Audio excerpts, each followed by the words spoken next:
నమస్తే, నేను మీ తేజ.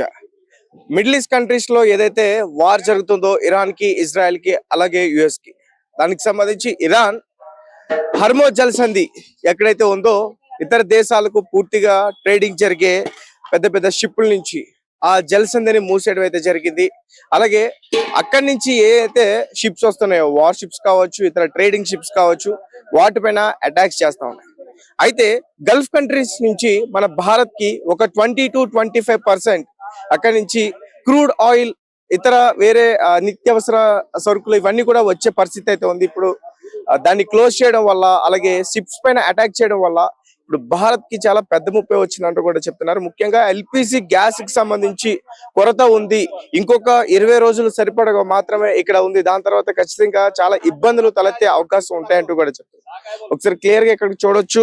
ఇప్పుడు ప్రజెంట్ మనం Srinagar colony Indian gas point దగ్గర అయితే రావడం జరిగింది. చాలా మంది కస్టమర్స్ వచ్చి తీసుకెళ్లే ప్రయత్నం చేస్తా ఉన్నారు. అంటే ఒక పక్క గ్యాస్ ఇంకా ఖాళీ అవుతుంది, ఒక పక్క హోటల్స్ అన్ని కూడా మూతపడతా ఉన్నాయి. గ్యాస్ దొరకదు అనే ఒక భయంతో చాలా మంది కూడా వచ్చి ఇక్కడ గ్యాస్ తీసుకునే ప్రయత్నం అయితే చేస్తా ఉన్నారు. సో మరికొంతమంది బ్లాక్ లో కూడా ట్రై చేస్తారు, కానీ వాటికి దొరకటువంటి పరిస్థితి. అలాగే బ్లాక్ లో చూసుకుంటే ఇప్పటి వరకు గ్యాస్ 10 నుంచి 15 వేల వరకు కూడా ఉందంటూ కూడా చెప్తున్నారు. రైట్, ఇంకా ఇక్కడ కస్టమర్స్ తో మనం మాట్లాడే ప్రయత్నం చేద్దాం. బ్రదర్ చెప్పండి, ఎట్లా మీరు గ్యాస్ తీసుకోవడానికి వచ్చారా? ना गैस लेने के लिए आया, कोई खत्म हो जा रहा, कुछ बोल रहे तो अब ईद भी है, ईद के माहौल के टाइम पे ऐसा करे तो परेशानी होती ना. గ్యాస్ लिया. అలాగే హోటల్స్ ఇవన్నీ కూడా బంద్ అవుతున్నాయి. బెంగళూరులో బంద్ ఉంటూనే చెప్తున్నారు, ఇక్కడ కూడా బంద్ ఉన్నాయి. చాలా చిన్న చిన్న చాలా ఇబ్బంది అయిపోతున్నారు. బీదోళ్ళు బతకాలంటే కష్టమే కదా. వాళ్ళు ఏదో గ్యాస్ పెట్టుకొని సంపాదించుకుంటారు.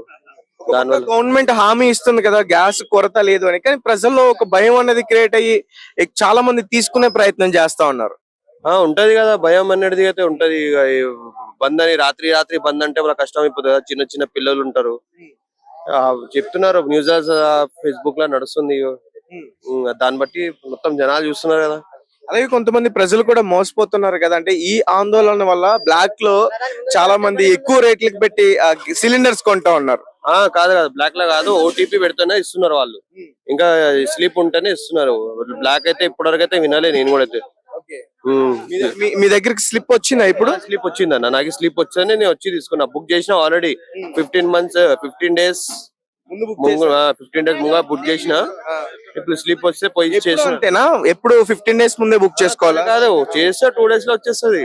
ఈ ఇప్పుడు ఇవేంది కదా ఇట్లా, దాని వల్ల అట్లా అవుతుంది. అంటే ఆల్రెడీ ఈ వార్ స్టార్ట్ అయ్యే దగ్గరగా ఒక 10 days వరకు కూడా అవుతుంది. ఈ వార్ వల్లనే అవుతుంది. వార్ వల్లనే ఇట్లా ఇబ్బంది. ఇప్పటివరకు ఇబ్బంది కాలే మనకు. కానీ అంటే మనకి ఒక పక్క కొరత లేదు అంటూ కూడా చెప్తున్నది కదా ప్రభుత్వం. కేంద్ర ప్రభుత్వమే దీనిపైన రెస్పాండ్ అయింది కదా. చెప్పలేం. రాత్రి రాత్రి ఎట్లా ఉంది ఇది, మోదీ హుకుమత్ రాత్రి రాత్రి చెప్పేస్తారు బంద్ బంద్ బంద్ అని. ఒక పక్క లేదు అని చెప్తున్నారు, ఇంకో పక్క హోటల్స్ కూడా మోస్తున్నారు. ఆ భయం కూడా ఉంది జనాల్లో. చెప్తున్నారు, చెప్పలేం. స్టాక్ చేయడానికి ఏమైనా చేసుకుంటే మన కష్టం, అందుకోసమే తీసుకుంటున్నాం. చిన్న పిల్లలు ఉన్నారు కదా, దానికోసం స్టాక్ పెట్టుకుంటే బాగుంటది. ఇంట్లో గ్యాస్ ఉంది ఉంది, మళ్ళీ కూడా ఒకటి తీసుకోబోతున్నా. అన్నకు కూడా ముందు ఒకటి పెట్టుకుంటున్నా. ఈ పండుగ కూడా ఉంది కదా. సరే, రైట్. సో ఇక్కడ చూస్తే చాలా మంది కూడా కస్టమర్స్ ఎప్పుడో ఒక 10 రోజుల ముందే మేము బుక్ చేసుకున్నాము, ఈ రోజు మాకు ఈ సిలిండర్ లభించింది అంటూ కూడా చెప్తా ఉన్నారు. సాధారణంగా గ్యాస్ సిలిండర్ ఒక 2 రోజుల ముందు బుక్ చేసుకుంటే వారికి లభిస్తుంది, కానీ గ్యాస్ కొరత ఉంది అనే భయంతో చాలా మంది ప్రజలు ఒకేసారి రావడం వల్ల కొంతమందికి గ్యాస్ దొరకనటువంటి పరిస్థితి కూడా ఉంది. రైట్, గ్యాస్ పాయింట్ కి సంబంధించి ఇక్కడ ఒక పర్సన్ ఉన్నారు, వాళ్ళతో కూడా మనం మాట్లాడే ప్రయత్నం చేద్దాం. సార్ చెప్పండి, చాలా మంది కూడా ఇక్కడికి వచ్చి ప్రజలు గ్యాస్ తీసుకెళ్లేందుకు ప్రయత్నిస్తా ఉన్నారు. ఒక పక్క ప్రభుత్వం కూడా కొరత లేదు అని చెప్తుంది, కానీ భయానికి గురై వీళ్ళందరూ చెప్పంగా వాళ్ళు భయపడుతున్నారు. బుక్ చేసుకున్న వాళ్ళకి గ్యాస్ ఎక్కడ పోదు, వస్తుంది, కానీ వీళ్ళు తొందరపడి వస్తుందో రాదో అని వాళ్ళ బాధ వాళ్ళకు. అంతే. ఇప్పుడు నీకైనా ఇప్పుడు కరోనా టైంలో చూశారు కదా, అది రాకముందుకే టెన్షన్. ఇది అట్లా అంత ఘోరంగా అయిపోయింది. ఎలా ఉందంటే ఇప్పుడు గ్యాస్ కొరత వల్లే లాక్డౌన్ కూడా పెట్టే పరిస్థితి కూడా ఉన్నట్టుగా మాట్లాడుతున్నారు. లాక్డౌన్ పెడితేనే బెస్ట్, ఎందుకంటే ఇట్లా ఓపెన్ చేసి మమ్మల్ని ఇబ్బంది పెట్టి మీరు ఇబ్బంది పడే వరకు అది పెడితేనే బెస్ట్. మీకు ఇబ్బంది ఉందా? మామూలు ఇబ్బంది కాదు. నేను రోజుల నుంచి ఇబ్బంది ఉంది. నాకు 40 years అయిపోయింది నేను పుట్టి. గ్యాస్ కంపెనీలోకి వచ్చి 25 years అయింది.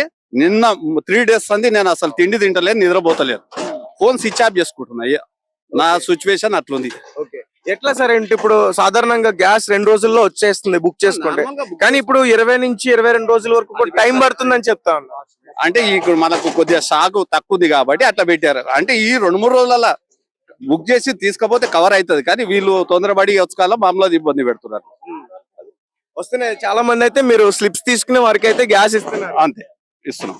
ఇక్కడ మనం చూడొచ్చు చాలా మంది 2 రోజుల క్రితమే బుక్ చేసుకుంటే స్లిప్స్ తీసుకుని ఇక్కడికి వచ్చి తీసుకుంటున్నారు. బ్రదర్, మీరు 2 days ముందు బుక్ చేసుకున్నారా? అవునండి, అవునవును. ఎప్పుడు ఏ డేట్ లో బుక్ చేసుకున్నారు? 2 days అని డేట్ గుర్తులేదు. Okay, right. లేదు, నిన్నే బుక్ చేసా. బుకింగ్ అవుతుంది, అదేం కంప్లైంట్ లేదు. గ్యాస్ దొరుకుతుంది, చాలు. రైట్, కస్టమర్స్ అయితే చెప్తా ఉన్నారు బుకింగ్స్ అయితే అవుతా ఉన్నాయి, ఇబ్బంది అయితే లేదు. కానీ ఎక్కడ మరి ఒక రాంగ్ వేలో ఈ న్యూస్ అనేది స్ప్రెడ్ అవుతుంది. అంటే ఎట్లా వెళ్ళిపోయిందంటే లాక్ డౌన్ దిశగా కూడా ఈ గ్యాస్ కొరత వల్ల లాక్ డౌన్ అని చాలా మంది చెప్తున్నారు. చెప్పండి, మీరు చెప్పండి. ఇది సోషల్ మీడియా వల్ల ఇది స్ప్రెడ్ అవుతుంది అంతా. సోషల్ మీడియా ఇన్స్టాగ్రామ్ లో రీల్స్ చూసి అవన్నీ చూసి పబ్లిక్ డైవర్ట్ అయిపోతుంది మైండ్. అరే మా గ్యాస్ దొరకదు అని మైండ్ డైవర్ట్ అయిపోతుంది వాళ్ళది. అందుకని ఇలా మొత్తం గుంపులుగా వచ్చేస్తున్నారు అంతే. మనకైతే ఇబ్బంది ఏం లేదు, గ్యాస్ ఎలాంటి ప్రాబ్లం లేదు. చూసారు కదా, మీకు 2 loads ఉన్నాయి మా దగ్గర. ఇప్పుడు అక్కడ మీకు ప్రాబ్లం. మరి ఈ హోటల్స్ ఎందుకు మూసుకున్నారు? హైదరాబాద్, బెంగళూరు, ముంబైలో కమర్షియల్ బంద్ అవడం వల్ల హోటల్స్ బంద్ అయిపోయినండి. డొమెస్టిక్ కి ఎలాంటి ప్రాబ్లం లేదు. ఇప్పుడు గృహ వినియోగదారులకు మాత్రం ఎలాంటి ఇబ్బంది లేదు. ఓన్లీ ఇది కమర్షియల్ ప్రభావం వల్ల ఇది మొత్తం స్ప్రెడ్ అవుతుంది అంతే. హోటల్, రెస్టారెంట్ అందుకే బంద్ అయిపోయింది ఇవన్నీ. ఇక్కడ కమర్షియల్ సప్లై కావట్లేదు మెయిన్ మనకు సెంట్రల్ నుంచి.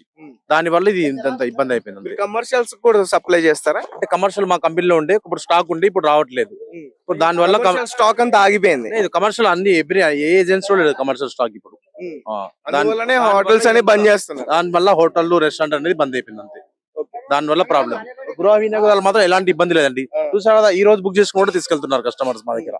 బుకింగ్స్ అయితే అవుతున్నాయి. ఈ రోజు బుక్ చేసుకున్న కూడా తీసుకెళ్తున్నారు గ్యాస్ మా దగ్గర. కానీ ఒక పక్క లాక్ డౌన్ దిశగా ఈ న్యూస్ అనేది స్ప్రెడ్ అవుతుంది గ్యాస్ కొరత వల్ల. లాక్ డౌన్ అనేది ఏం లేదండి. అంటే ఇక్కడ ఇరాన్ లో యుద్ధం చేయడం వల్ల పబ్లిక్ కొద్దిగా డైవర్ట్ అయిపోయిందండి. గ్యాస్ కి మాత్రం ఎలాంటి ఇబ్బంది లేదు. వినియోగదారులకు మాత్రం వాళ్ళు భయపడి అంటే తొందరపడుతున్నారు వాళ్ళు అలాగే అంతే.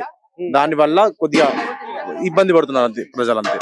ఈ న్యూస్ వల్ల కొద్దిగా స్ప్రెడ్ అవుతుంది అంతే. ఈ సోషల్ మీడియా వల్ల చాలా స్ప్రెడ్ అయిపోయింది అంత న్యూస్ అనేది అంతే. దాని వల్ల ఇదంతా ప్రాబ్లం జరుగుతుంది. సో గైస్, గల్ఫ్ కంట్రీస్ నుంచి మన భారత్ కు వచ్చేది ఎల్పిజి కావచ్చు, క్రూడ్ ఆయిల్ కావచ్చు, ఇదంతా కూడా 20 నుంచి 25% మాత్రమే ఉంటుంది. సో మిగతాదంతా కూడా 70% నుంచి ఇతర వేరే కంట్రీస్ నుంచి వస్తే, రష్యా నుంచి కావచ్చు, అమెరికా నుంచి కావచ్చు, గ్యాస్ గురించి మాట్లాడుకుంటే నార్వే నుంచి కూడా కావచ్చు, మిగతాదంతా కూడా సముద్ర మార్గాన వేరే రూట్ లో ఇక్కడికి వచ్చే పరిస్థితి అయితే ఉంది. కేవలం ఈ 20-25% వల్ల ఇండియాకి ఇబ్బంది అయితే ఎటువంటి పరిస్థితుల్లో ఉండదు అనేది అయితే మాత్రం కనిపిస్తోంది. కానీ ఒక పక్క కమర్షియల్ ఏదైతే సిలిండర్స్ ఉన్నాయో ఆ స్టాక్ లేకపోవడం వల్ల హోటల్స్ అన్ని కూడా బంద్ అయ్యాయి అంటూ కూడా చెప్తా ఉన్నారు. సో దీనికి సంబంధించిన అప్డేట్ మళ్ళీ ఒకసారి మేము మాట్లాడేందుకు ప్రయత్నిస్తాం. Thank you for watching. Thank you so much.